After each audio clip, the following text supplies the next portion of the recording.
for joining us for January 14th, 2021 meeting of the Camden County Board of Education.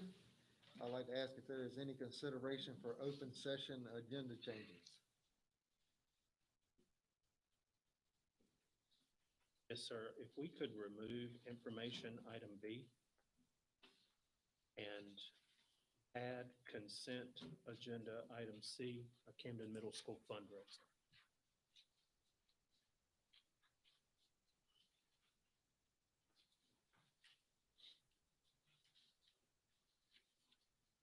Anyone else with any open session agenda changes? Entertain a motion to accept the January 14th, 2021 board agenda. Motion by Ms. Abbott to accept the amended January 14th, 2021 Camden County Board of Education meeting agenda.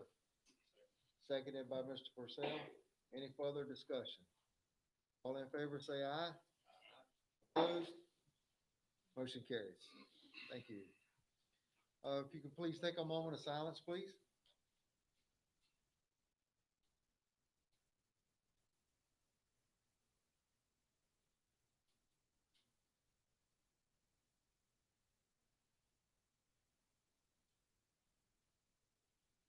Thank you.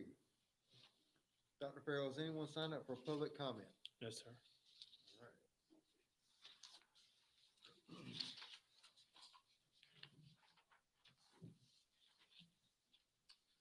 Now, I would like to introduce you to Wyatt Riley and Rachel Ambrose. Wyatt is a fourth grade student, Riley is a second grade student, and Rachel is a rising kindergarten student.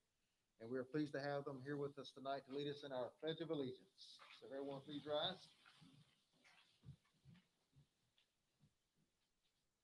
I pledge allegiance to the flag of the United States of America and to the republic for which it stands, one nation, under God, indivisible, with liberty and justice for all.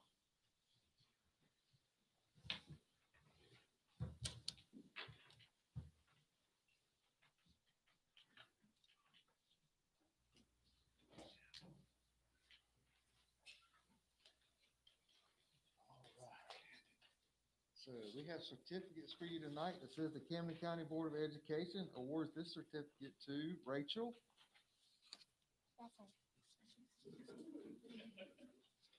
And we have one for Riley. That's you? Yeah.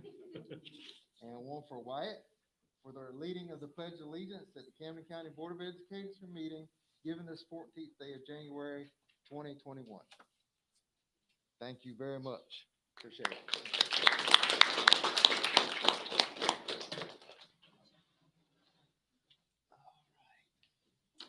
Don't go too far, Riley.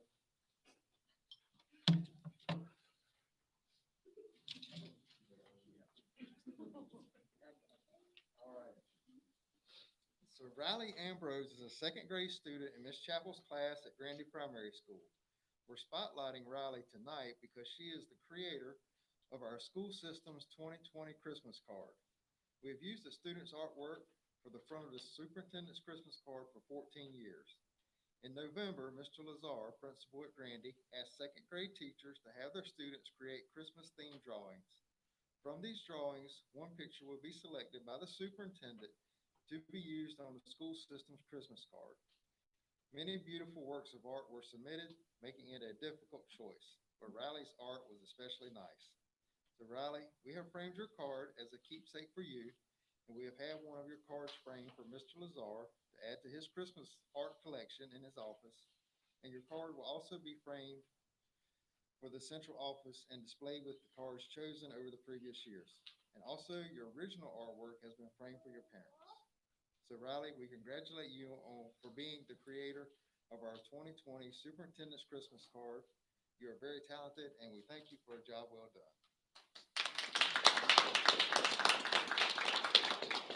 This one's for you. Thank you. You are welcome.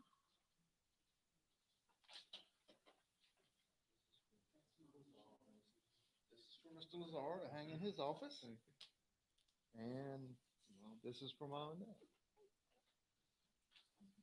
All right. Thank you. Very Yeah, good. that'd be great. Thank you. Want to take a picture?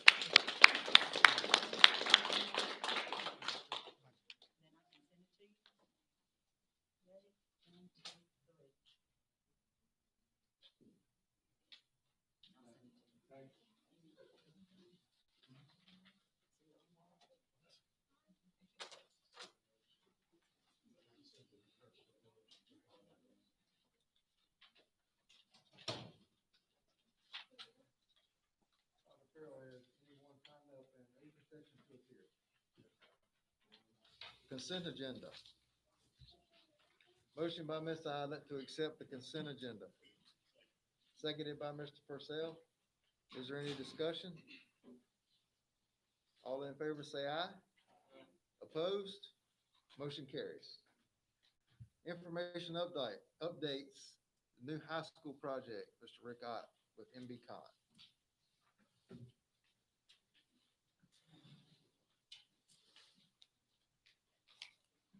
Earl, Chairman, members of the board, thank you. I'm going to apologize up front to you tonight for what will likely be a tedious presentation. There is a lot of math in it. And for the young people still here, tonight is a good example why you should study hard in math class, because math is important. So what I will say though, as we go through this,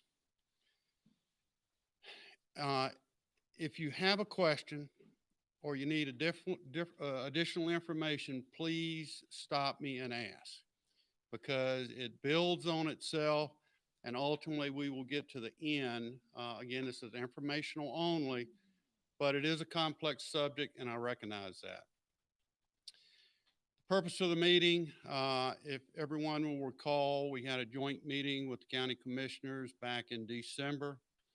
There was some discussion and a presentation by First Tryon Advisors and Mr. David Cheatwood. It was a virtual presentation. He handed out some information. I have that information in your packet, along with quite a bit of additional information and a copy of this presentation tonight. So if you would like to make notes in the presentation as we go through, that would be great. During that presentation and right after that and in subsequent meetings, there has been conversation about significantly reducing the budget for the new high school. And that's going to be a very difficult task if that is a necessary thing that has to be done. It was clear to me from looking at Mr. Cheatwood's spreadsheet that perhaps we might have been a little eager to start thinking about cutting the budget, because I do believe, given the fact that all of this information was studied and presented over the last 2 years, the bond referendum itself was based on the numbers that had been developed by Mr. Cheatwood's firm over the last year, that we have sufficient revenues to fund the project at the total budget of a little over $45 million. But with that, let me get started and we'll go through it. I need to give everybody a little bit of history in the project. Anytime you're going over years of a project in the making, it's good to kind of bring people back up to speed, especially for the folks at home that are watching this on YouTube. So project history. Back in May of 2008, the commissioners actually purchased the site for the new project. It's been quite some time, and so this has been going on for quite a long time. I think the need for this project has been almost 20 years in Camden County. In November of 2017, the county and the school district applied for a grant from North Carolina, the state of North Carolina. You actually received a $2.3 million grant for the development of the site for the new high school. In March of 2019, the county commissioners at a finance workshop were a number of various options for funding the new high school that were discussed again by the county's financial advisors. The handout at that meeting in March of 2019, it also contained into your packet. In 2019, again in spring, the county commissioners applied for another grant along with the school district. Um, Gratefully, you received that grant in November of that same year. In September of 2019, there was a joint meeting in which we provided the results of an almost year-long facility study of the entire district, looking at a number of different options, the cost associated with those options, and everyone agreed that the most cost-effective approach to solving the district's growth needs and current needs over the next 10 to 15 years was the construction of a new high school and utilizing the current high school for a new middle school. During October of 2019, 2020, we embarked on a year-long process to develop an educational program. That is based on the needs of the district going forward. How are you going to educate kids? How large the classroom should be? How many folks you want to put in the gymnasium? How large the band room should be? All of those things are factored into an educational program. And that was approved by the district and the board. In July of 2020, this past year, the county commissioners approved preliminary site investigation on the proposed high school site that had been purchased in 2008. In August of 2020, the county commissioners approved the $33 million ballot question for a total project budget of $45,287,000 based upon scenario 5 that Mr. Cheatwood's firm developed, which was a combination of a 10-cent property tax increase, application of some sales tax revenues, and the North Carolina grant funds. And scenario number 5 was what was approved. It's what was taken to the voters and the basis for the project budget and the tax increase. The voters approved this overwhelmingly. And again, all this information was on the district's website that was provided to the public. So that kind of brings us up to date on the history of the project and a thumbnail sketch. I want to talk a little bit more in detail about the project financing plan. As again, we talked about in 2019, the first discussion of how we would go about funding a new project. First Tron developed 3 funding scenarios that you can see here with, I know you cannot read it there, which is the reason I provided the proposal. At the time, we were talking about again, this is 2019, we were utilizing interest rates of 3.5% with payments beginning in fiscal year 2023. And then this is some backup information for that particular sheet. It was very basic information. In 2019, Mr. Cheatwood did not have a budget in place for the project or schedule. And so he was basically putting forth some examples of what it might look like based on other projects and included some tax impact scenarios. So again, there were some additional scenarios presented again in May of actually 2020 and March of 2020. First Tron presented 12 different financing scenarios. We were given a goal of no more than a 10-cent tax increase for this project on the property taxes. And that meant we had to make the budget fit the available funds. So in December of 2020, Mr. Cheatwood more fully developed scenario 5 and what that would look like. And this is the sheet that was presented during that virtual meeting with Mr. Cheatwood. There's a lot of information in the spreadsheet. When I saw the spreadsheet, I thought, well, yeah, that looks pretty good. But there was some concern by some of the commissioners that Mr. Cheatwood had only set aside $100,000 of the available sales tax funds for the district's capital needs. And that presented a problem. Well, if you look at the cumulative fund balance over here, that is somewhat misleading. And then we have an annual surplus and deficit, but it's still a little misleading in how you start contemplating in what year 2, 3, 4, 5, and 10 looks like as far as having available funds, additional capital funds for the school district.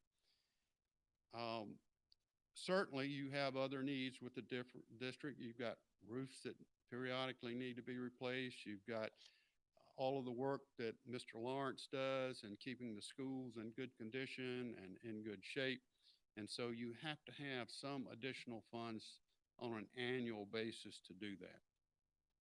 So tonight, what we're going to try to do is more fully develop what this sheet looks like based on a number of factors. So Mr. Cheatwood used a very conservative set of guidelines, just as he used a 3.5% interest rate. And again, I don't blame him. I would have done exactly the same thing a year off from when you're actually thinking about borrowing money. By the way, our best quote that we've gotten from USDA currently is 2.1% interest for a 30-year loan. Now, in my lifetime, and I've been building schools for an awful long time in the state of North Carolina, that's pretty darn low. That is a great deal, and these low interest rates could not have come at a better time for the taxpayers of Camden County. But I do want to point out a couple other things that demonstrates the conservatism of these numbers, and perhaps looking at some of the historical data that might make sense. And I won't get into all the legal and detailed aspects of where these sales tax funds come from, but there are laws within the state of North Carolina how these pennies are applied. But one of the things that Mr. Cheatwood did is use a static $1.1 million that the county receives. And he uses that number for the next 30 years.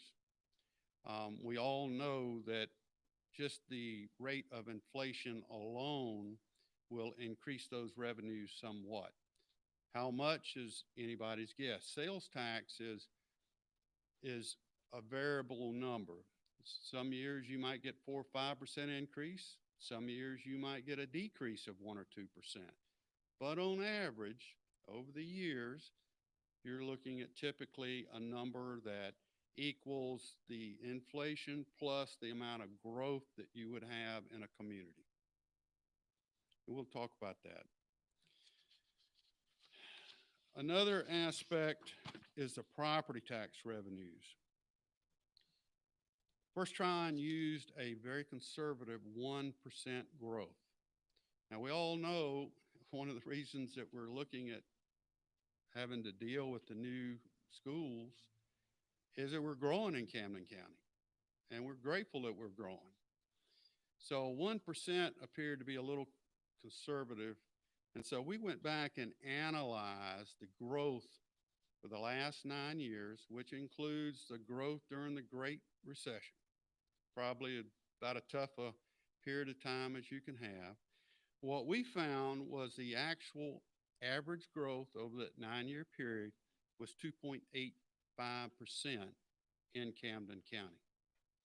So as opposed to applying a 1% growth rate, maybe we should apply a 2.5 or perhaps even a 2% growth rate that would still be very conservative. Again, these are financial decisions that, again, you folks would need to be making. We're just presenting these as options for you.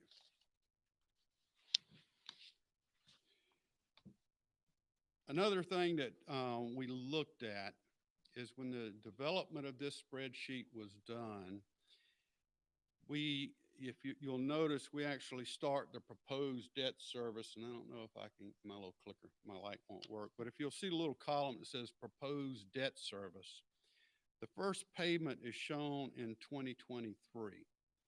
Well, that's not technically accurate. We have a current cash flow schedule that indicates 26 months, maybe a little longer, depending on, the weather and when can we really get kicked off and that sort of thing. And so you would actually borrow the money, and then the following year you would make the payment. So if we're going to complete the school in early 2023, your first payment wouldn't actually be until 2024. Now, Mr. Cheatwood, rightfully so, which I wholeheartedly endorse, it makes sense to go ahead and apply the new tax so you can build up a buffer in your cumulative tax revenues, because you don't want to actually do it the first year you get the payment, because you need to make sure you have enough money in the bank to make the payment when the payment is due. And in fact, USDA requires that you will have a 1-year payment in reserve all the way through. But that's a little bit more complicated than that. So we, in the sheet that I'm going to show you later in the presentation, have actually moved that first debt payment down to 2024. So let's see here. Go back. In the last column, I want to point out the cumulative fund balance. And keep in mind, these are funds that are in excess of what you need to pay for debt service. And it's also in addition to the $100,000 capital contribution that has already been subtracted in Mr. Cheatwood's sheet. So as we get into some additional spreadsheets that I'm going to show you, those columns become very important. Also, it doesn't tell the whole story in our estimation. So we've actually added a couple of columns to this sheet in what we're going to call a financial modeling sheet. And I think it will be a little clearer once we get to that. So based on scenario number 5, I'm going to take everybody back again now to scenario number 5. That forced us into a round of budget cuts in the project. We originally had a project of approximately 159,000 square feet based on the educational program that was developed by the district. And so we had to cut it. It was too much money. It was over the 10-cent tax increase that we were instructed to have as the maximum by the Board of Education and the county commissioners. And so we went through a series of cuts. Everything was on the table. Classroom size, auditorium was eliminated, extended instructional areas reduced, reception area, administrative offices, everything was reduced.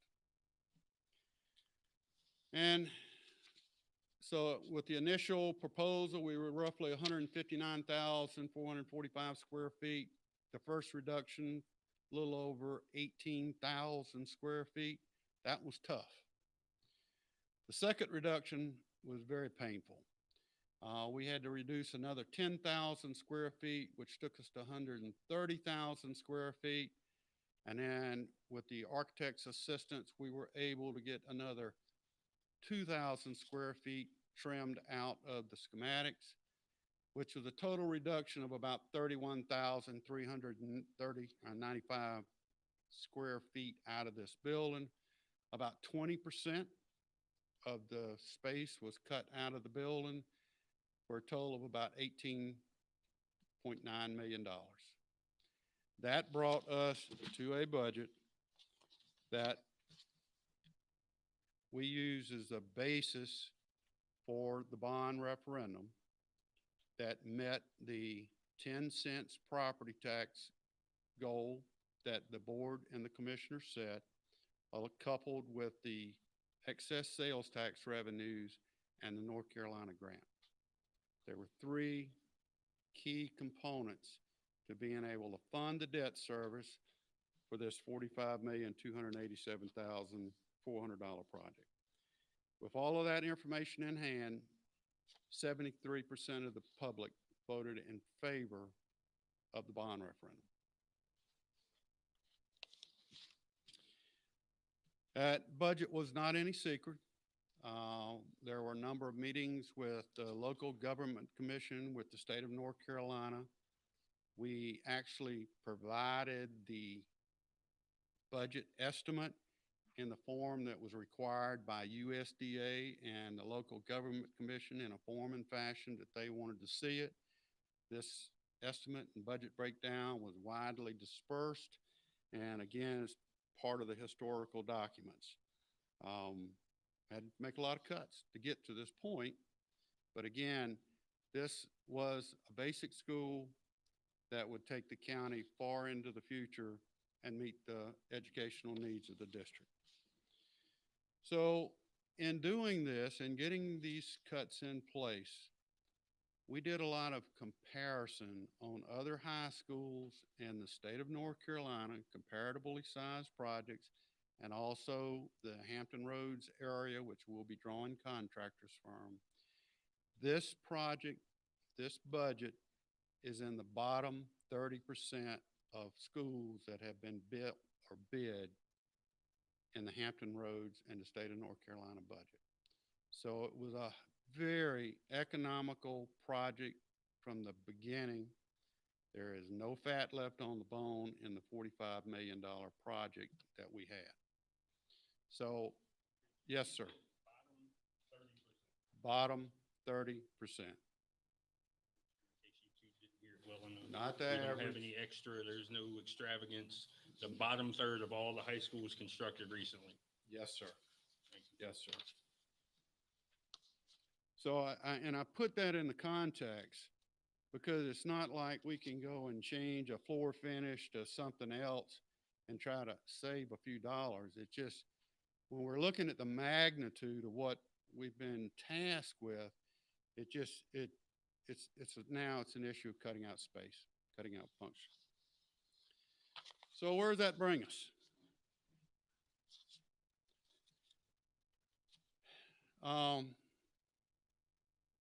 Based on the conversations that we've had and the meetings after the meetings and that sort of thing with staff, they are looking to significantly reduce the budget even further to effectively remove the sales tax component from the debt service.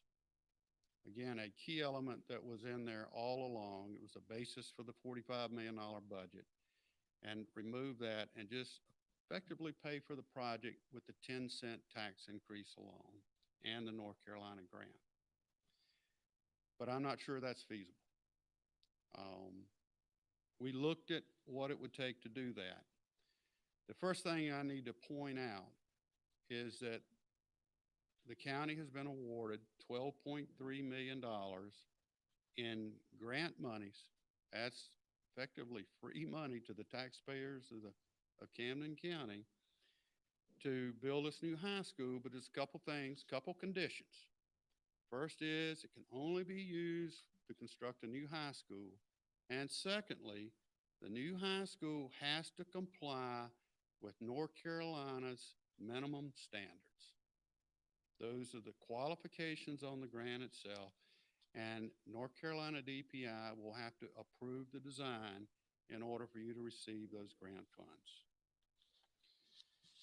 So I want to do this comparison for you so you can see where you stand with those minimum standards.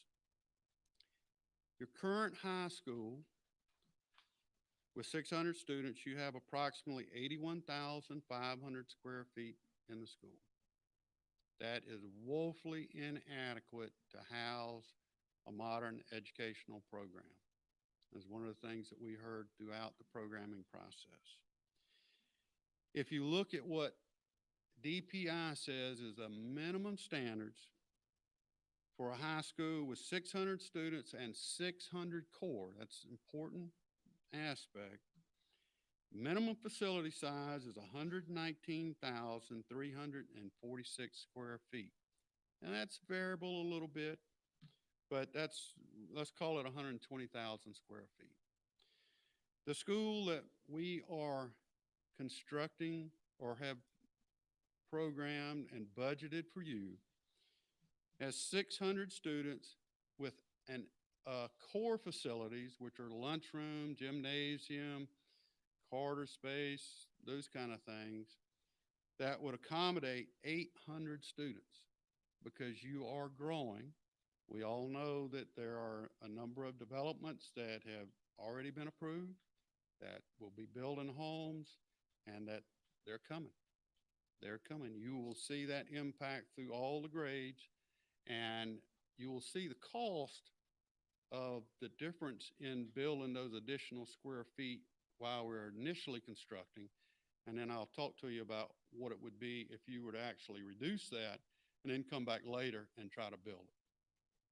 So you can see we are right in line with the minimum standards that North Carolina applies. And again, it's conditional on the grant that you've won. So the target we've been given to reduce the budget by is $11 million. $11 million.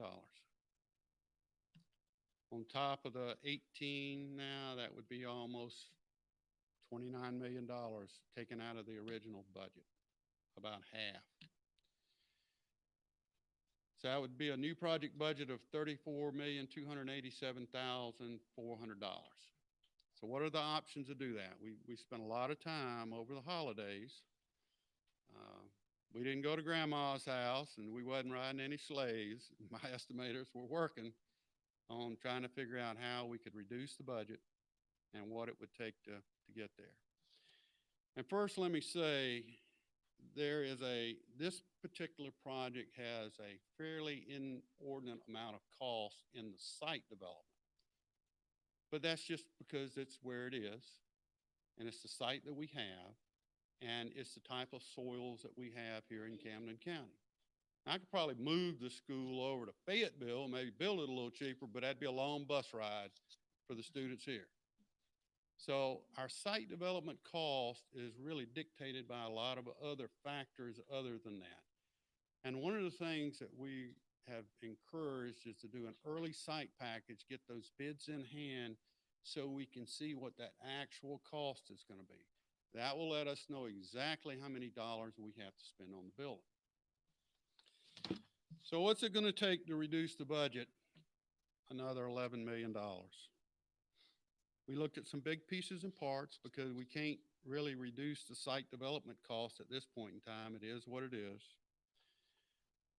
If you remove the auxiliary gym and the emergency shelter, that'd be about 8,000 square feet, about $2 million. If you remove the entire gymnasium, locker rooms, everything associated with it, that's approximately 27,413 square feet, about $7 million. If you remove all the exterior athletic fields that we've got programmed in there, that's about $2.5 million. And if we move the weight room, that's $520,000. We took out the media production room. It's another 500 square feet of $125,000. If we reduce the core from 800 back to 600, no growth, no capability for growth in the school. A couple of years after it opened, you'd end up with portables out in the yard. That's $710,000. If you cut that now and then had to go back in 5, 6, 7, 8 years and build that back, you would probably be looking at close to $4 million to expand those core facilities at that point in time. And so it makes a lot of sense to go ahead and invest those core facilities now and have a school that will accommodate the needs for the next 15 to 20 years. If you took out the early college, sent those kids somewhere else, it would save about 13,000 square feet, $2.7 million. So this is a shopping list of about 54,000 square feet, 15,635,000, because again, we can't make those decisions. This is a decision that you folks and the community and ultimately the commissioners would have to make. But I've given you the options to show you what would have to be done to get down to 11 million. But for talking purposes, let's just look at the top three. That adds up to a little over $11 million. It reduces the project by 35,500 square feet. Remove the auxiliary gym, emergency shelter, remove the gymnasium, locker rooms, all the associated physical education facilities, all the exterior athletic fields. That would total, again, about $11,570,000. Here's the problem. First is, those are core spaces in the North Carolina minimum facility standards for a lot of different reasons.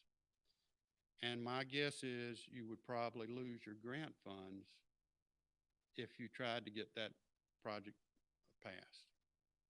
I just believe that. I mean, I don't see how you would have a functional high school without those spaces. It would require you to actually bus students back to this current facility for athletics. And having middle school kids here on already an extremely small campus, the dramatic increase in operating costs that it would take for buses, the loss of instructional time on the current campus, I just don't see how that could work. I just don't. And I've been doing this for a very long time and been involved in a lot of schools. But again, I can't make those decisions. That's a heavy decision that this board will have to contemplate. But we also looked at some other options. And again, I would strongly encourage the board and the commissioners to consider this option because I think it's a viable option. I think it's an option of which the bond referendum was based upon, of which the voters approved overwhelmingly, and it can be done and still have additional revenues, sales tax revenues for other capital needs. We just need to dig a little deeper into the numbers. So we're back to spreadsheets again. Kids, take those Excel classes. You're going to need them one of these days. Now, if you don't mind, I'm going to go over here and I'm actually show you some numbers. But the most important column is that far right-hand column. And I know what y'all are looking at there is a static sheet, but it's important to see that. Now, one other thing that I want to say, I sent this information right after I finished it to Dr. Farrell, Mr. Bowman, and also David Cheatwood. Mr. Cheatwood sent back me a comment late this afternoon. He was just looking at an example I sent him where we had $750,000 plugged into a debt service fund balance. And he sent me back and said USDA actually wanted 1.5 million in that debt service fund balance, but we can actually fund that over a period of 10 years. So this sheet that you have in your presentation does not indicate that. I've made a few modifications to the one that you're going to see that you still won't be able to read. But again, it's a working financial planning document. Dr. Farrell for the finance directors for both the school district and the county, Mr. Bowman, Mr. Cheatwood, and the respective boards. So let me step over, if you don't mind, and see if I can get that up.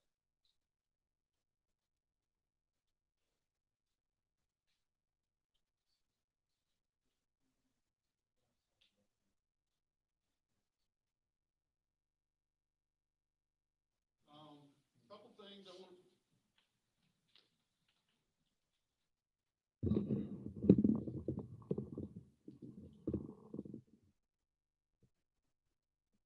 a couple things I want to point out here that we've added from Mr. Cheatwood's sheet. The first is, you see the little yellow box there on the top right? Those are input variables. So rather than having a static worksheet, we can now input different variables to see what it actually does to the revenues themselves. Now, I'm going to start on columns just so you can see what we're talking about. I want to take you to the far right-hand side. Those are cumulative surplus funds that are available to the county, to the district for other uses. The second column from the right is the annual surplus or deficit in revenues. So you build up a pot of funds early on, and then as you are spending down additional capital funds, you start drawing from that pot early on. If you recall, both I and Mr. Cheatwood have recommended that you go ahead and initiate the 10-cent increase on property tax, ad valorem increase this year. And so you end up gaining 2 years of funds in that revenue pot, which allows you again to maintain the $45 million budget. So just for talking purposes right now, I have input the actual growth that you've had over the last 9 years in your ad valorem tax of 2.85%. I put in the $1.5 million that you're going to be required to have, but I've also done it in $150,000 a year increments so that when you get 10 years out, you've got a full $1.5 million. And I've also said, in addition to the $100,000 that Mr. Cheatwood had set aside for other capital needs, other than the debt service for the new high school, I've input $250,000, which would give you an annual roughly $350,000 of capital outlay for other needs, which is kind of in line with what you folks have been working with. Now, I'm going to pull this spreadsheet down a little bit, and the point that I wanted to make in looking at this is why you have some annual deficits. Never do you run out of money in your cumulative surplus. In fact, the smallest number that I see here is roughly $288,000 that is contained in that surplus, and at that point in time, you have already fully funded your $1.5 million reserve, debt service reserve. So all along, you've got excess sales tax revenues, plus you've got the $1 million, 1 year's payment, $1.5 million in your reserve fund. And so you have sufficient revenues to fund an additional $250,000 a year. Well, you see pretty quickly, once we get down to approximately, I don't know, let's call it 2033, about 10 years from now, roughly, you don't have any issues. Now, the first couple of issues will be a little lean, but after that, you can start applying quite a bit more money to your capital outlay needs, even with a static sales tax. Any questions about that? All right, well, let's run a few other numbers here real quick, because I want to show you this. I think it's important.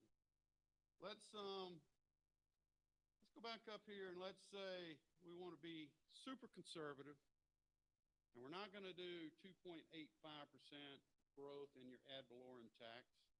Let's do 2.5%. What does that do to us? Well, we've been conservative, and now we still, oops, not quite used to this mouse pad. We still go down here. We still have some annual deficits, which we know about, but we're pulling from our cumulative fund that we have over there, even though we have a little less in the way of revenues, we still never get into a negative situation. And the good thing about using a planning tool like this is you can work for a year, 2, 3, 4, and then if the revenues are running ahead or the revenues are running below, you can plug in those actual numbers and make annual decisions based on that. So for example, let's say we've got 2.5%, or let's do 2.25.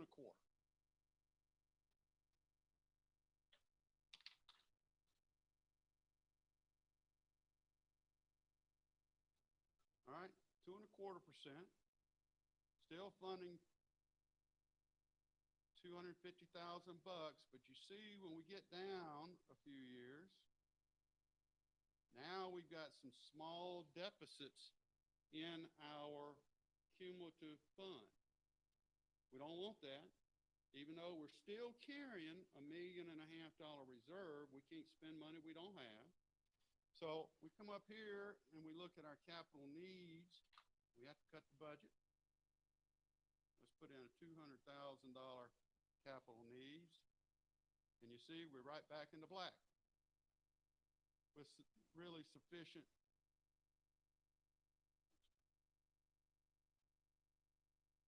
back in the black. And see, those are the kind of decisions you can make on an annual basis. You build up your reserve early on, you draw down that reserve as you need to, and if you get out 3 or 4 years and you're not running where you think you can be, you might not get 250,000, you might get 200, in addition to the 100,000 that have been set aside. Now, again, this is a financial modeling tool for you to look at so you can see the picture is not as bleak as it might seem. So, any questions about that?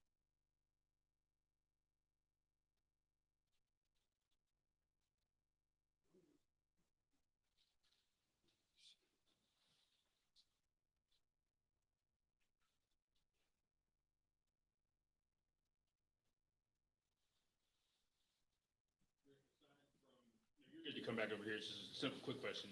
Aside from Mr. Cheatwood telling you about the 1.5 million versus 750, did he otherwise find this program work correctly, flow correctly, seem to make sense? He had no other comments other than he said the growth factors, obviously that is something that, needs to be determined locally here. What is your conservative factor that you want to have in that?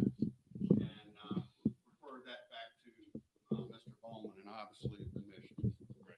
But again, we went back and did research. We took the last 9 years again, which is in my lifetime probably the toughest recession we've had in the history of this country. And so we felt like we were pretty stable in using that the historical average over those 9 years for your growth. Again, if you want to be a little more conservative, you can go down to 2.5 or even 2.25, 2%. That reduces the amount of that outlay. But again, you only have a lean period for about 8, 9 years where you're working off that cumulative fund that you have. And then by that time, you're generating quite a few more revenues.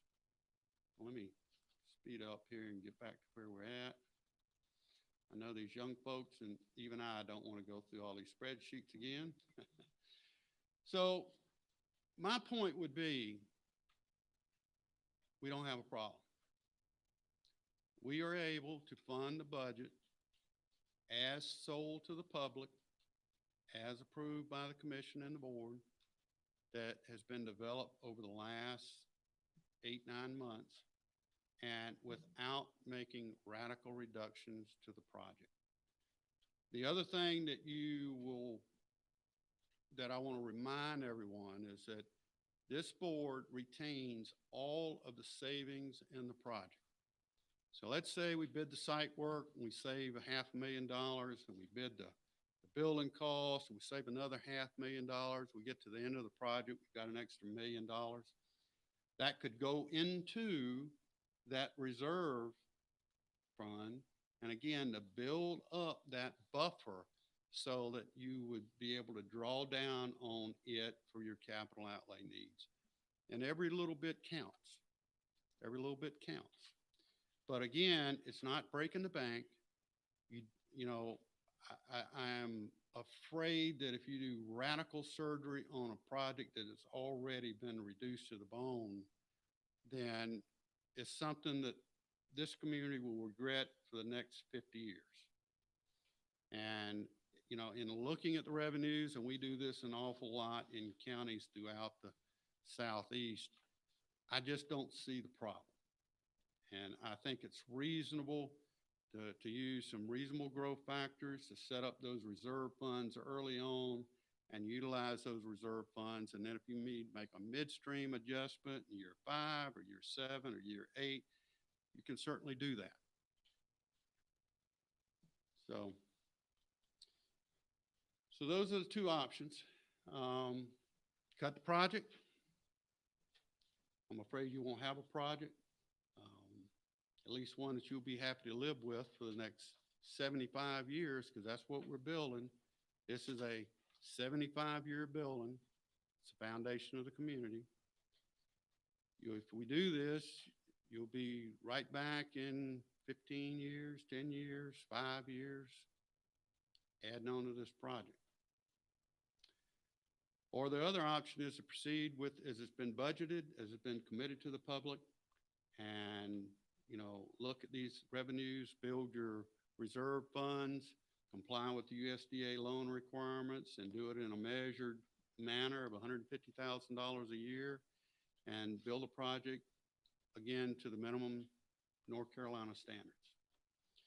And so with that, I'll be happy to answer any questions, or if y'all haven't had a fill of spreadsheets, we'll go back and do some more spreadsheets.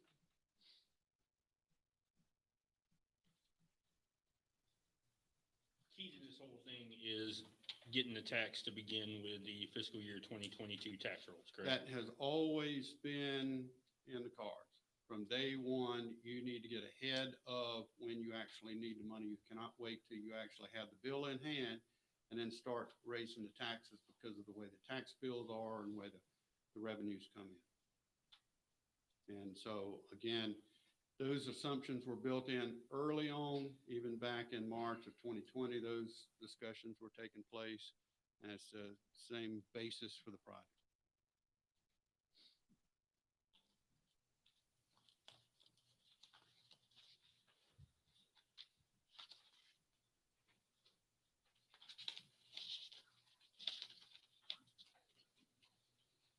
Anyone else have any other questions for Mr. Ott? So the commissioners told you that we need to cut this by $11 million. That's the goal we've been given.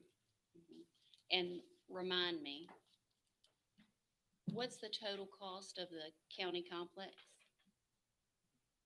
16 million, 15 million, I don't know. I thought I remember it being 11 or 12 million. 12 to 5. 15. It's, and to be, and that's not a project that I deal with specifically, but I can tell you the budget on that's been reduced significantly. Significantly. I don't know exactly what the budget is, but I can tell you it's nowhere near that at this point in time. Again, I look at this project really as a standalone project. I look at it as what we committed to the public. You know, when I go out and make commitments to people in committing to spending their tax dollars, I take it seriously. And I know Dr. Farrell does, because he was up in front and he was making those commitments. We relied upon these numbers, and I think we need to live up to what we told the public, both in the cost on the millage of not to exceed 10 cents, and also to build them a school that would take them far into the future. We showed them the schematic design, how it would be laid out on the site, what was going to be there. And so the public voted on that as a package. And I don't think you can go back at this point in time and ask people to do one thing and then sell them something else. School, You have to have a school. especially with all the homes coming in. That's true. And again, you know, if you look at the amount of money that it takes to build for that little additional growth in the core facilities, and that would mean at some point in time, you may need to build another classroom wing to accommodate another 200-300 students, but still you would have the capabilities within the core facilities of school itself to accommodate them. And they are coming. They have been coming. You have been growing. I mean, amazingly, people want to come to Camden and send their children to these schools because they are excellent schools. And you're not going to stop that unless you have bad schools. And this community just won't allow that to happen. They demand quality public education. They demand quality schools. That's why they're coming. And that was a commitment that we all made to the public in this bond referendum. And I think we need to at least consider that before we start talking about additional cuts. Now, I would also say that a big unknown factor here is the cost of site development. We need to keep this project moving. We need to go ahead and bid that site development so we've got a good handle on what that number is going to be. Again, we are under somewhat of a time deadline. We are required to start drawing down on these North Carolina grant funds by April of this year. That's just a couple of months. So we need to keep the project moving. We are not looking at bidding the building until sometime later in summer or early fall. And so we have a lot of time to start thinking about, whether it's going to be 128,000 square feet or 125,000 square feet, because we'll know exactly what we have on the site side. So, that's my best recommendation, having done this for quite some time. I mean, their financial advisor says the numbers work, and he's the expert. You say the numbers work. You're also an expert in that field, and your growth numbers are ultra conservative, in my opinion, even with your 2%. Because, like you said, I guess it's because you grabbed in all those recession years. But I mean, we got one mega subdivision we know is coming. I work for the power company that will serve that subdivision. They're already rolling bulldozers in there, and he's already sent me the plans, and they're getting ready to put power in. So they're not going to spend money on something that's not going to happen. And they're already spending money on that. And I know it's going to be in phases, but phase one's several hundred homes there. And then they've already approved the new 600 and some home, I guess, subdivision. And then one of our commissioners himself has decided to be a developer with his brother, and he's building 50-some home subdivision or whatever that is. I mean, the homes are coming.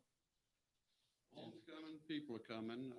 If you Growth's gonna be recall, back before the Great Recession, we were seeing tremendous growth in North Carolina. A lot of folks moving out of the Northeast, moving down here. I can tell you there's nothing that's happened in the last 3 or 4 years that is going to stop those folks from moving down. They want out of the Northeast. They're going to come down here to God's country. And unfortunately, we can't stop them. And frankly, by folks coming in and expanding the tax base, growing the tax base, it actually lessens the tax burden on the folks that already live here. So in that regard, it's a good thing.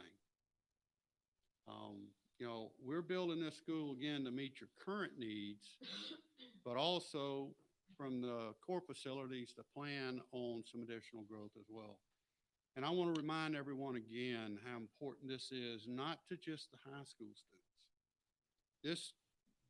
The plan to build the high school was to free up space from the primary grades all the way through the middle grades, because it frees up this facility, creates the middle school. It gets you able to offload some of the student population at some of your other buildings and frees up space.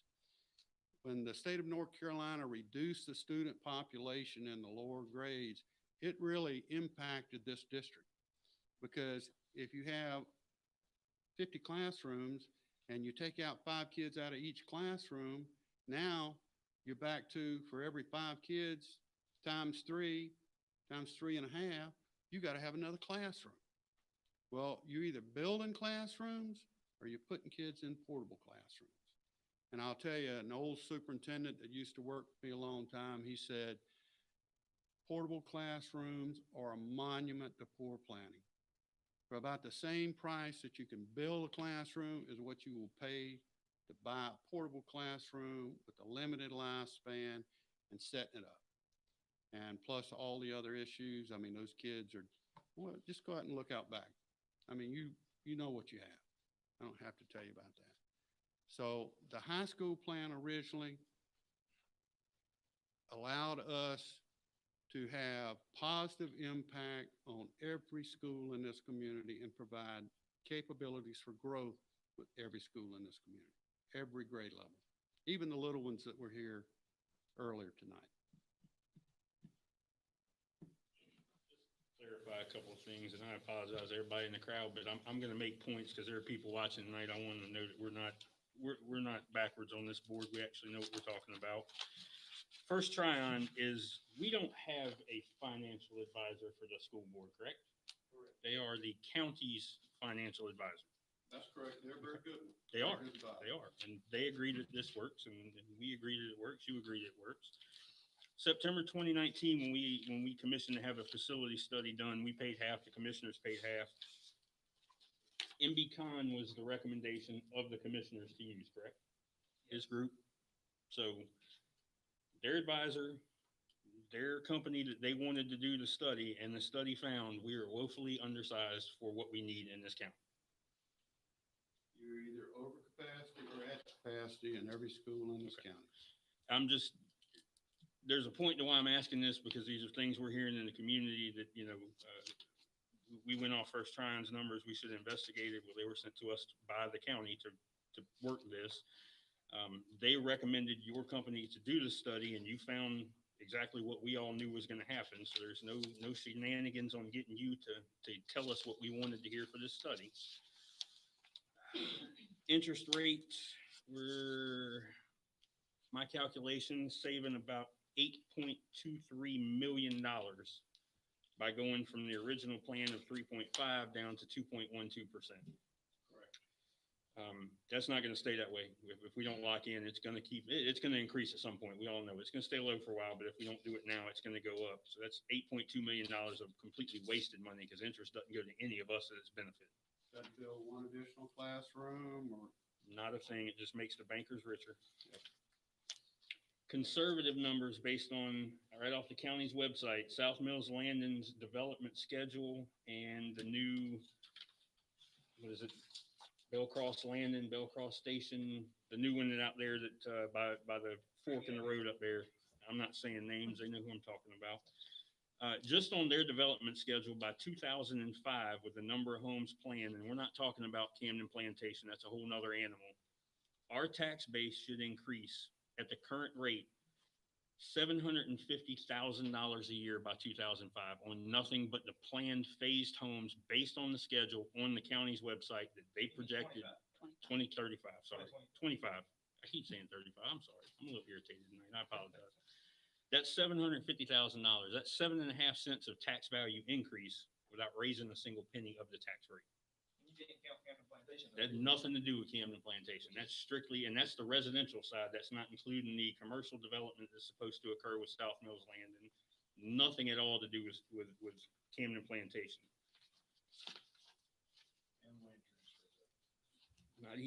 We don't even have to get into the land transfer tax. It's a whole nother percent of every one of those houses that get sold. Maybe I just wanted to gripe. Maybe I just wanted on the YouTube record and the Facebook record and everybody that's watching, but I don't understand how people should understand what their advisors are telling them. Can't see how this is going to work. There's absolutely no reason this will not work, given the information you provided, all the information readily available on public websites about what's going to happen, what's coming, and what should happen. Other than we're about 2.5 months away from losing $12.3 million of free money. That's the only thing we're doing at this point, is stalling the project to the point we then can't afford it because we've lost the money the state has decided to give us. Let's not forget, Camden's been made a tier 3 county now, which is ludicrous in its own right. But that basically means we can't get no more. Yeah, that means all this grant money we've been getting is gone. It's gone forever, or at least until our tier gets fixed. Well, let's go down. The combination of having the grant in place and low interest rates have made a 20-year problem feasible. And this problem, this new project will take you 75 years into the future. So, I mean, the stars have aligned here. And again, staying the course, I think, is an important thing. I understand having limited information that we had back in December, and not fully understanding that you still would have additional sales tax revenues in addition to the $100,000 that would have been set aside. That was not clear before. But I think once you start looking at the spreadsheet and how you spend those monies down, you have sufficient funds to adequately fund your annual capital needs for the other schools and still be able to do the debt service and still have a $1.5 million debt reserve fund that USD is going to require. So those are the three things that I think really make this, the argument to stay the course, all that much more important. Well, the commissioners and the county manager looked at these numbers 5 times before that ever was even put on the ballot. The night they presented it to us in May, when they presented the scenario 5, and then they had the workshop with Cheatwood to further explain it to them. And then they had the 3 reviews where they reviewed it, 3 times, at least 4 or 5 times, however that all fell out. So they analyzed these numbers 4 or 5 times before they even got it approved to go on the ballot. So they already know these numbers work. I mean, they did their due diligence. They just need to keep the promise, like you said, that they made to the public, that the public voted on. So we just need to stay the course. Well, I wanted to follow up on that statement a little bit. I've actually provided the 2 reports. If you recall, there was each March, there was a report made by First Tryon. The details are within those reports, utilizing the sales tax funds and the set aside for the $100,000 and that sort of thing. One of the things that did change between now and December that, and again, let's, give credit where credit's due. Commissioners didn't have access to this information, is that we don't need to make that first payment in 2023. We can make that first payment in 2024 because we control the schedule on the project. And so that bumps in that debt service reserve fund that again creates quite a bit more spending flexibility for you. So that was not information that was held in December. It's information that you have now. And I had that in conversations with Mr. Cheatwood over the last couple of days in preparing for this board meeting.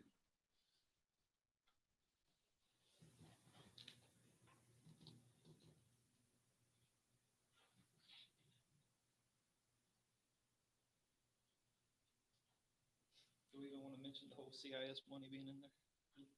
Huh? No. I need to. There's no way you look at That just makes it look this even better. plan, that spreadsheet, Yeah. without understanding there's no reason not to move forward this Yeah. project as presented, Yeah, the experts. except to stall and make the money go away and kill the project one way or another. Yeah, there's no legitimate reason. They're experts, say it works. They knew that, that's why they put it on the bond. And that's where we are. People approved it. Well, you're absolutely correct. This community needs a high school. And at some point in time, whether it's this year, next year, 10 years from now, you're gonna have to build this high school. And right now, you have the benefit of building this high school at fire sale prices. To delay it, postpone it, cancel it, doesn't cancel the problem. What it does is create a much more expensive problem for successive boards or successive commissioners. And so right now, we have an opportunity to solve this problem, take this major project off the table, get it done, still have enough revenues for other projects that may arise in the county, other capital outlay needs that the school district may have. But again, get this project dealt with and done and move on with the other county's needs. This is the biggest need of the county. I mean, we've already got almost 200 kids in trailers and they've been in them for a decade, or over a decade probably.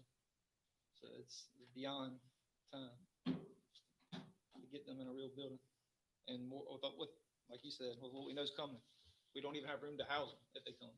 Trailers can't handle what's coming. So, Your presentation tonight was beyond informative. It was excellent, Rick. You did a great job, and that lays it out. I don't think can be any clearer than the project is doable at what we were given at the joint meeting of 10 cents. We can make it happen. Well, it's hard to make spreadsheets fun, and if the math teachers all get a bunch more kids signing up for Excel spreadsheet thing, you know who created the demand for it, so. Folks, if there are no more questions, I'll take my leave and let you get on about your other business. Dr. Farrell and I will be working with the county here and, you know, presenting this information, looking at other things. I'm sure we'll be having the conversation again, but I hope that I've given you a lot to think about over the next couple days. Yes. Sir. Audience that would like to make comment, I'm gonna allow it for, I have a couple of questions, to make sure I'm straight on your timeline. So we bought the land when? 2008. And when were the presentations given to the county commission? Multiple times. 2000, well, yes, multiple times. We have been, what, maybe 4 or 5 joint meetings where we talked about this. 4 joints and 2 separate. Correct. And it was given to the county to vote on, Yes, sir. and we voted on it Yes, sir. overwhelmingly, Yes, sir. like 73, 74% Yes, sir. approved. Yes, sir. I will say, of all the bond referendums I've had that included the tax increase, this by far was the highest percent that a bond referendum passed with the tax increase. And we've got grant money that we can no longer get. Correct. We're running out of time. And the county manager and the county commissioners that we have paid their salaries and elected in office are quietly fighting this, my understanding. Is that correct? Kind of, sort of, right? They want to cut this by $11 million. Well, first is I wouldn't put it exactly like that. I will say, as I said earlier, we have information tonight that they didn't have in December.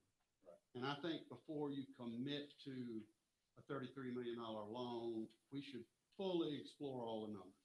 Right. I think the combination of county's financial advisors, the work we've done, looking at cash flow schedules, I think it's a different picture tonight than it was in early December.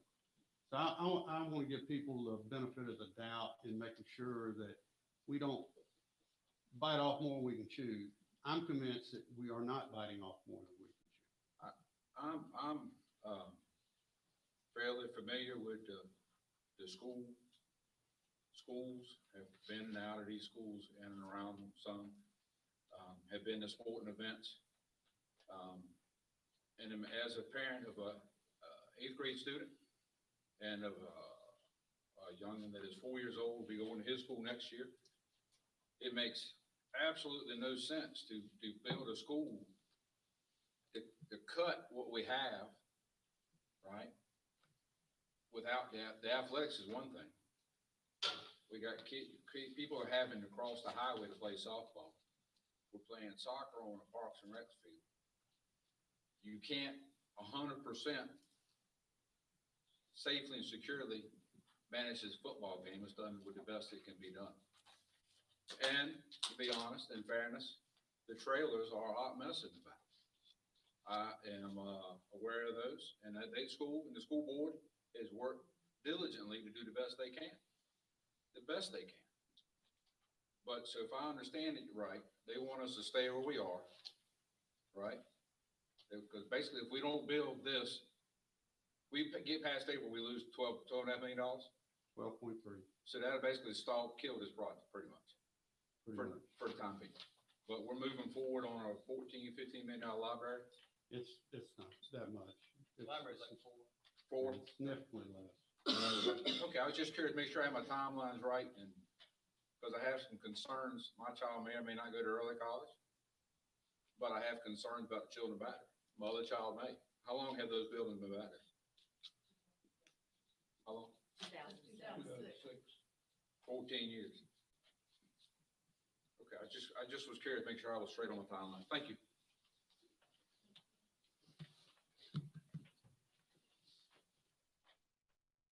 We thank you for bringing this information to us Happy to do in a so, timely sir. manner and sharing it with us. And Again, I'll make myself available for questions from the Board, or for the commissioners, and, obviously, assuming this information will probably get added to the district's website at some point in time, so it's part of the meeting minutes, so. If you have questions, just give me a call. thank you. I will. Thank you, folks. Have a good night.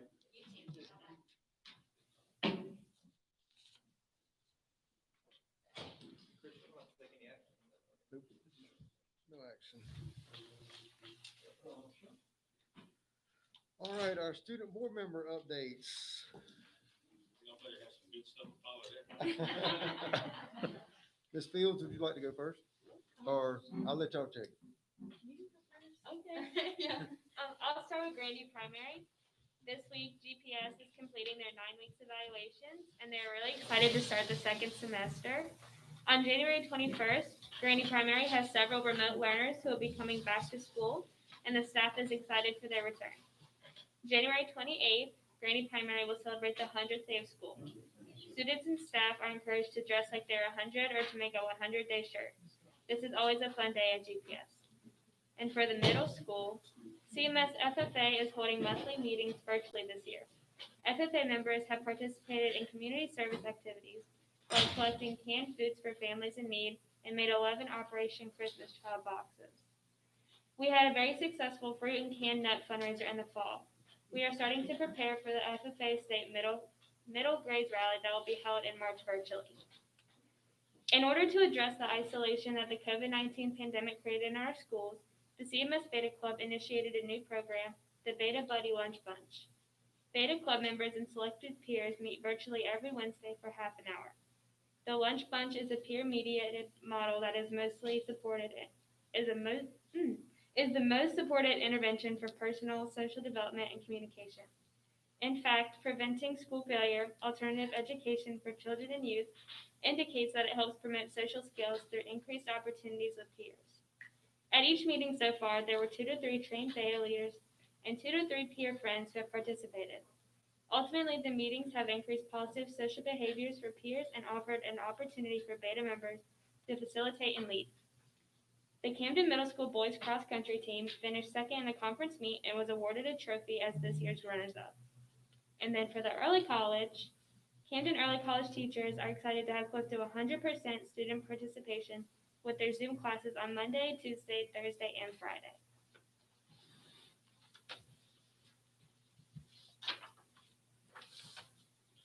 As for the high school, we just finished our regular testing sessions today and have makeup exams tomorrow, as well as we will hold some out of testing window sessions in February. Our second semester begins on Wednesday, January 20th, and we are excited to have Cohort A students on campus both Monday and Tuesday, and our Cohort B students on Thursdays and Fridays. We had numerous mid-year graduates this year who have completed their time at CCHS as of today. Since the last board meeting, CCHS had a Wear Green for Jordan Lee week and a Holiday Spirit week for the students and staff. We would also like to congratulate senior Rachel Tarkington for being a semifinalist for the NC State Park Scholarship. She had her interview this past Sunday and should find out next week if she continues to become a finalist. For Camden County High School and the Camden Early College, our cross-country team, we had girls and boy conference champions, 4 boys and 4 girls all conference, and Coach Tori Black was named Conference Coach of the Year. From the early college, boys Nathan Smith and Alex Andrews, and the girls Stella Sophia and Emma Martindale.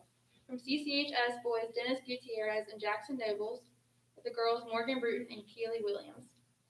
The men and women's swimming is underway with Camden winning the girls' meet and coming in second in the boys' meet last week. JV, women's varsity, and men's varsity basketball games have also started. We have had 2 home games this far, and we will hold our senior night on December 22nd. They are going to regionals in Pinetown this weekend. Varsity volleyball held its senior night for the early college and high school seniors on December 17th, and is in the second round of state playoffs earlier tonight. Unfortunately, we made it to the 5th game and we lost, but we did make it to the 2nd round. And that is all we have for this week. Thank you very much for those updates. Does anyone have any questions for student board members on those? Comments?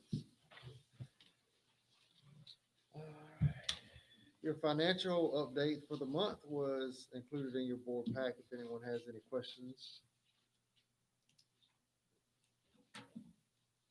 for Ms. Norfleet? Seeing none. Action agenda, policy code 3420, student promotion and accountability. Ms. Yolanda Anderson? Good evening, everyone.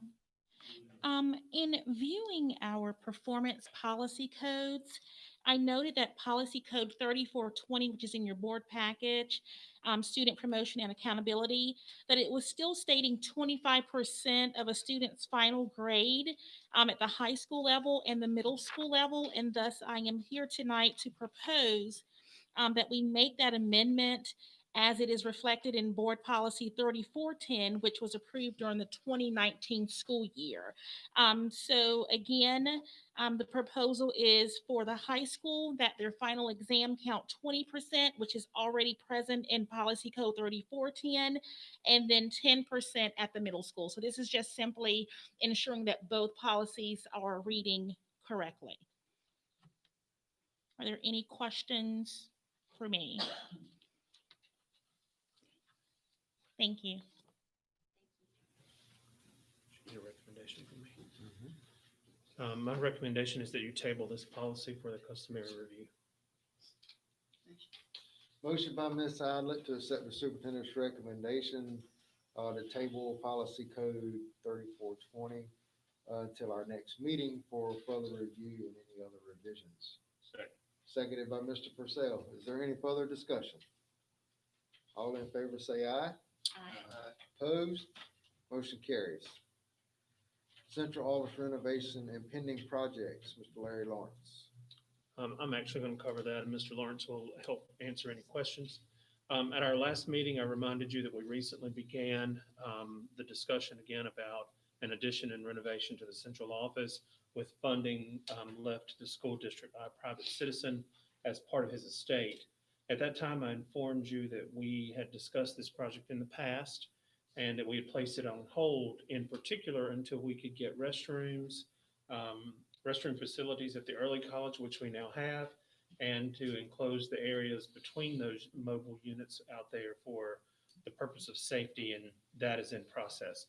I also informed you that we would need to look at our list of unfinished projects across the district and include those in with the central office addition and renovation discussion. In particular, at that time, I spoke about some covered walkways at the middle school and at Grandy Primary School, and there are also a couple of other smaller projects that have not yet started. These projects for consideration are not new projects, rather they are projects that have been under discussion that we have been unable to complete due to funding or whatever the other issues that have been. What I would like to do tonight is ask that you, well, first of all, if you have any questions for Mr. Lawrence or me in reference to the central office addition and renovation plans that was provided in your board package, and ask your permission to proceed with getting this project out for bid so that we know exactly what the cost will be, and also get the other projects priced that would be done in tandem with this. Once we have all that information, I will bring it all back to you with a recommendation to move forward or not.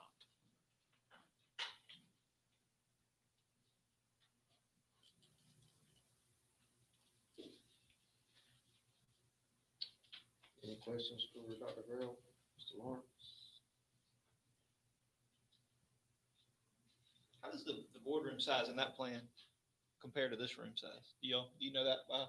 It's the new plan is it 32 by 40? It's 32 wide, like 45 long.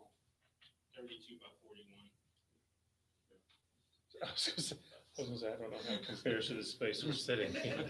Count the ceiling tubs? Yes, sir, we can do it. Yep.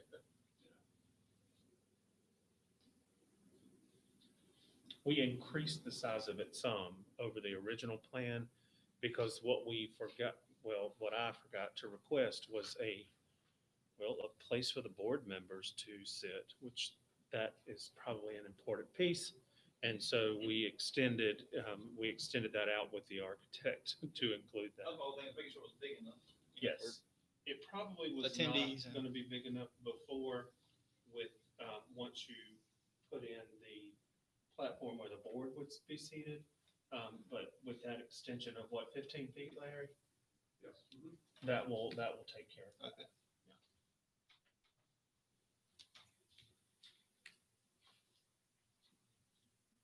In the covered walkways, Grandy, CMS, they're funded to be, Well, one of the things that, that I know, from having spent the bulk of my career in a school, actual school building, is that anything that was done at the central office in those districts where I worked caused me as a school-based person to go, wait a minute, what are they doing over there? We need here, we need here.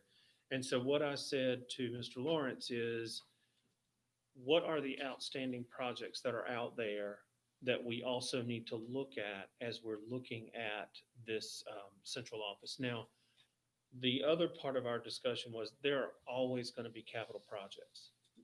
If we build a new high school in 2023, I think he said tonight, there will be a capital project coming along relatively soon because they just do. There's always something where buildings are concerned. But we have a few that have just been kind of hanging out. One glaring example to me is that our middle school students walk in the rain from the main building to the gym. And so we want to take a careful look at some of those projects that have just been kind of hanging out there, and that we haven't gotten done, and consider getting those done as part of, or I guess at the same time as this central office renovation. And then and yes, there are also some covered walkway issues at Grandy. Mr. Lazar and I spoke by phone today, and rather than specifically talking about what that is tonight, Mr. Lawrence and I are going to go over there and have him actually show us exactly where the areas are. And again, there's probably a couple of other smaller projects. Covered walkways actually are large projects because they're surprisingly expensive for those awnings or those covered. What year was our central office built? 1979, 80. School year. And has it ever been renovated? I forgot. No, No. I mean, surely there's been new carpet put in here and there, but no major renovation. The biggest issues, honestly, we have at the central office, and keep in mind, as I've shared with you all before, I would not have ever been able to bring this to you for consideration had a citizen not passed away and left a significant amount of money to the school district in his estate. And so, in an effort to honor someone like that, you start to look at what is a lasting impact? How can we spend that money in such a way? Because sure, you can buy laptops or Chromebooks or expo markers or whatever, and we can all spend money, but those things will be gone relatively soon. Adding a boardroom so that the board, we don't have to continue to impose on Ms. Davis and her building, but adding a boardroom would be a major plus for us. It would make things so much better operationally. So that's one of the biggest issues we have. Another issue that we have is that we're out of office space. Just like we talk about in our schools, some of our students are in mobile units, some of our employees are in mobile units as well. And so working toward getting all of those people in a building is a permanent structure is more, those are the two main reasons for it. So you're just asking for approval from us to go forward with getting these projects Bid out. and bid out priced. for a Yes. concrete price, so you know where Mhm. you're at financially on Yeah. the projects. Fine, I'll make a motion. Second. Motion by Mr. Heath to, direct the superintendent to gain, pricing and bids on the renovation project for the central office and any other pending projects in our school campuses, seconded by Mr. Purcell. Is there any further discussion? All in favor say aye. Opposed? Motion carries.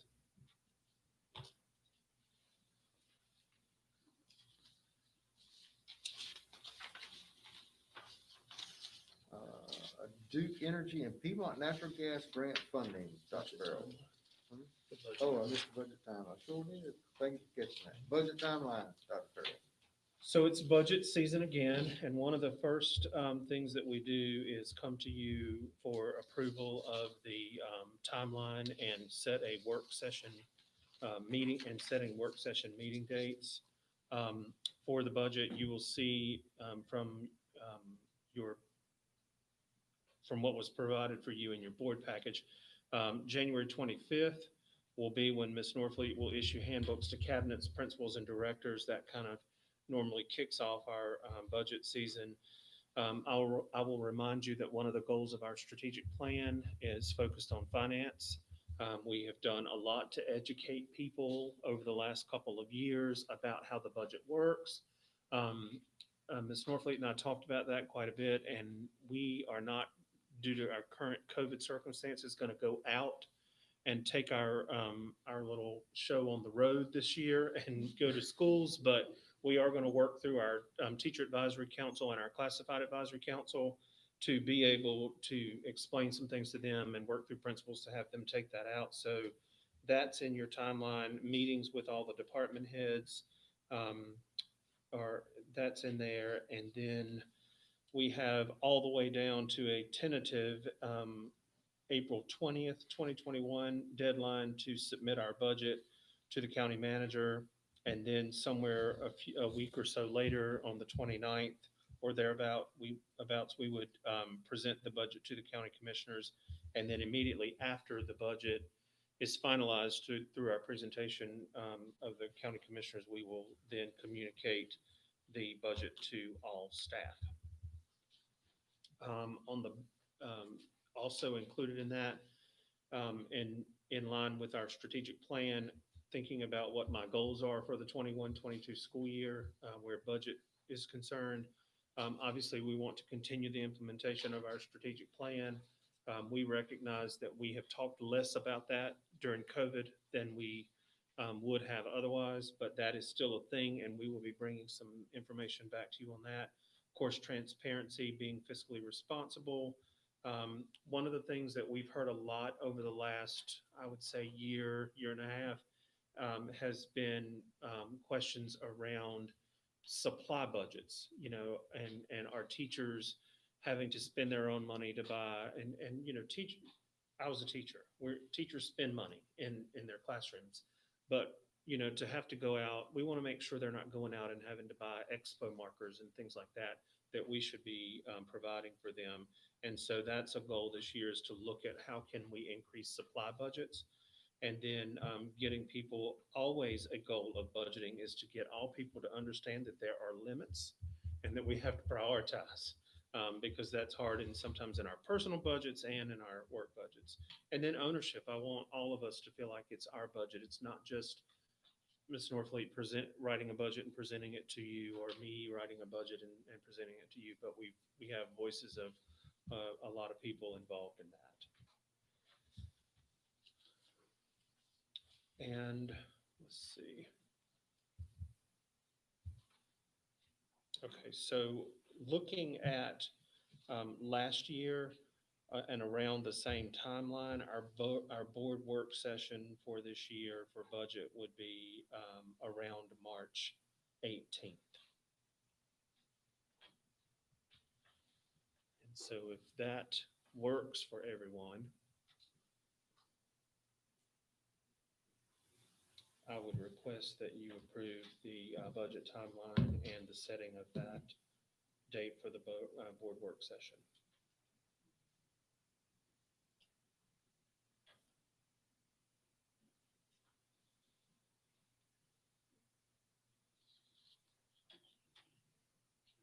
Not that far away. Yeah, Motion you did. approved, I thought yeah. you said no, it didn't No, work. I'm good. Yeah, I'm good. Everybody go with that? Okay. Do we set a time? Did you say a time? Hmm? Did you say a time? Didn't we do it at 6?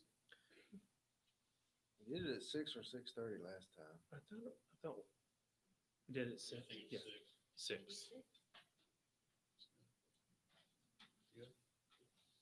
Make a motion to approve the budget timeline and meeting dates as presented. Motion by Mr. Purcell that we accept the budget timeline and meeting date for the Board of Education budget work session on March 18th, 2021 at 6 p.m. Location, central office, likely. Likely. How about let's do location to be determined? Let's, Yeah. yeah, if we still need to socially distance, do then we location to might be have to do it determined. somewhere else. Second. Seconded by Mr. Heath. Is there any further discussion? All in favor say aye. Aye. Opposed? Motion carries. Duke Energy and Piedmont Natural Gas Grant Funding. Dr. Farrell. Yes, so I shared with you all at the last meeting that Duke Energy and Piedmont Natural Gas we had received a $10,000 grant from them.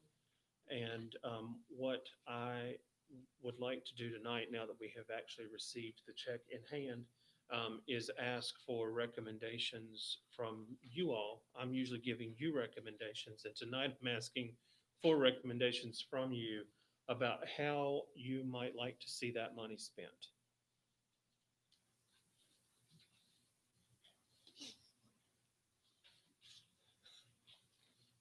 What are the constraints on spending? Yeah, it said restricted contribution for purposes.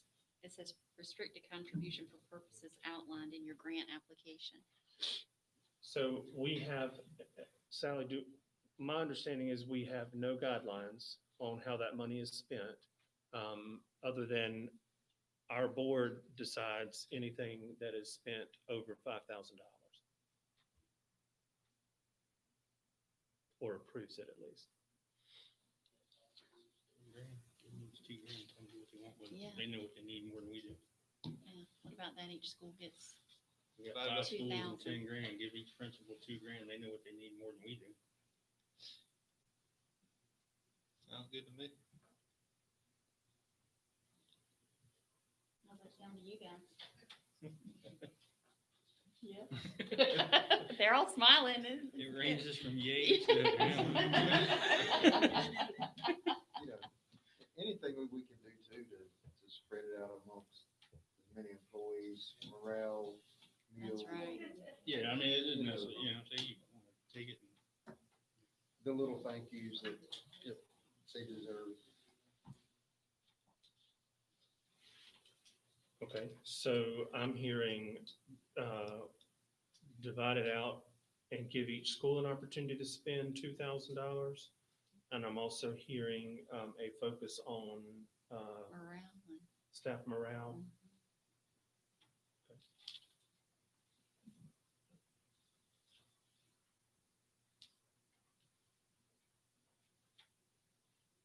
So do you want to vote on that tonight, or do you want me to bring back a plan?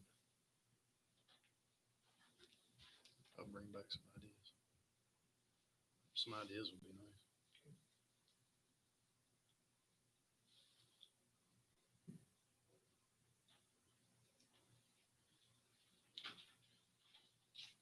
If they're not creative, realize we can always just buy 10,000 copier paper and call it a day, so.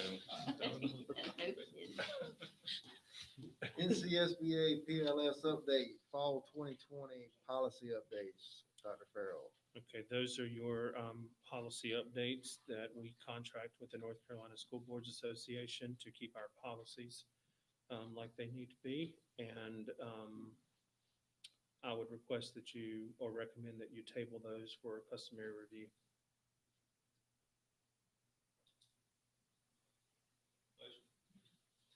Motion by Mr. Heath to accept the superintendent's recommendation to table the NCSBA PLS Fall 2020 policy updates until our next meeting. Seconded by Dr. Banks. Is there any further discussion? All in favor say aye. Opposed? Motion carries. Superintendent's recommendations from closed session. I recommend that you approve the personnel report, personnel action report as presented by Dr. Berry in closed session. Before I accept your motion, Ms. Kuchar, will you note in the minutes that I recused myself from the vote on the superintendent's personnel recommendations? We now have a motion from Mr. Purcell to accept the superintendent's recommendation for personnel from closed session. Second. Seconded by Ms. Idlet. Is there any further discussion? All in favor say aye. Aye. Motion carries 4-0.